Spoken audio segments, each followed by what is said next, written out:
So most of you will have heard or acknowledged fundamental movement skills because of long-term athlete development.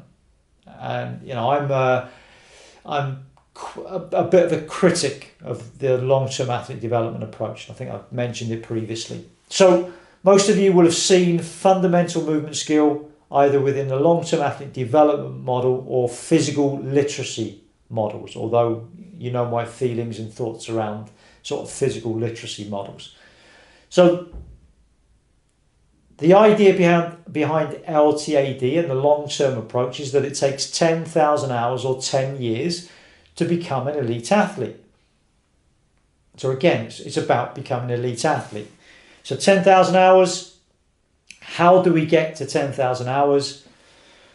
Basically, if you do 8 hours of practice a day, 5 days a week for 52 weeks of the year,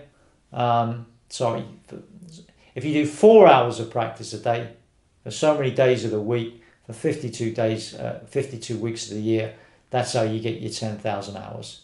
So it's about how many hours of practice you do per day for so many weeks of the year. And what the research suggests is that if you do this 10,000 hours, it takes you about 10 years to acquire enough practice and enough skill to get to an elite level. So as you can see, the stick-it notes, they're talking about practice, practice, practice, practice. So if I'm a father now, if I'm a coach and I want my son or daughter to become an elite rugby player or an elite football player, I'm going to put them in an environment where they are practicing constantly.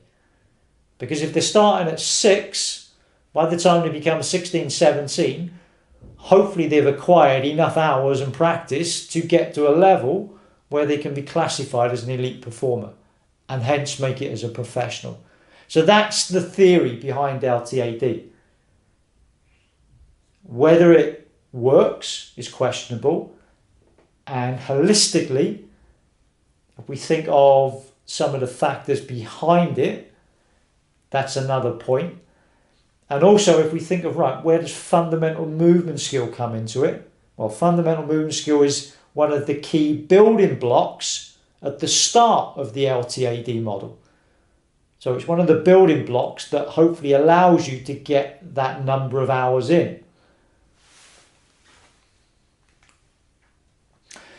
So does it work? Well, I suppose if you look at, all right, so we have certain players that have come through an academy system.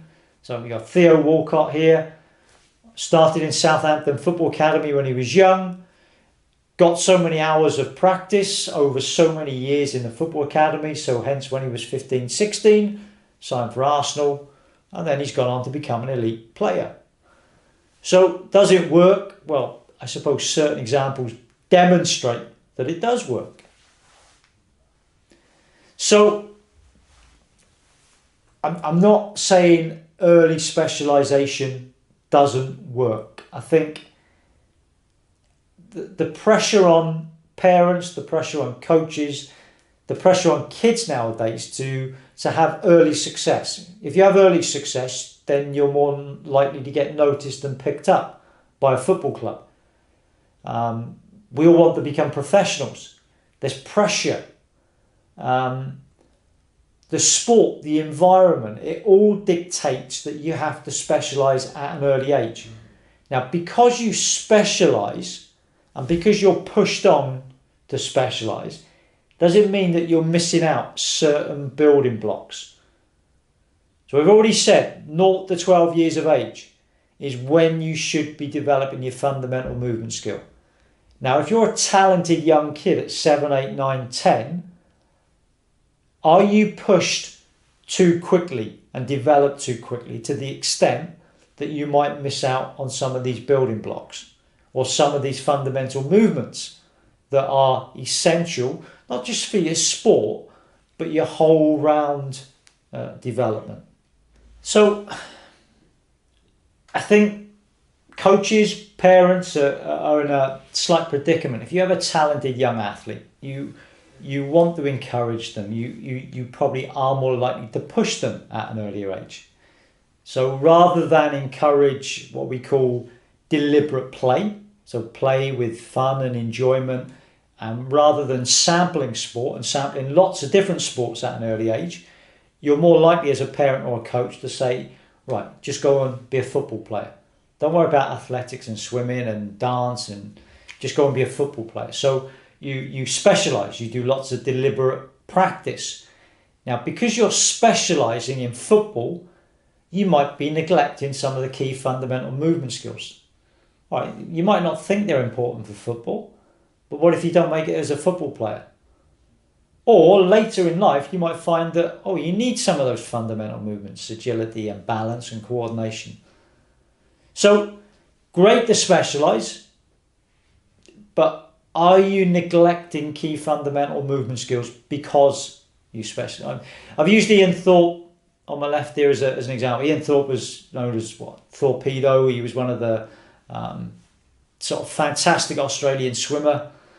More recently, he's been publicised. He was depressed and he was burnt out. And he was specialised in swimming from the age of about 5, and that's all he ever did. That's all he ever knew.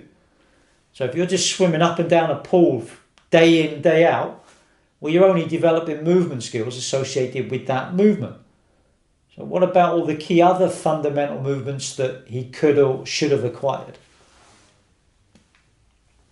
So for the next task then, what I want you to think about, did you specialise in sport when you were younger? If you did, what age did you specialise? Did it impact on you in any way? And nowadays, some of you might have sons, daughters, some of you might be having kids in the future. Would you want your children to specialise then? So 4 key questions.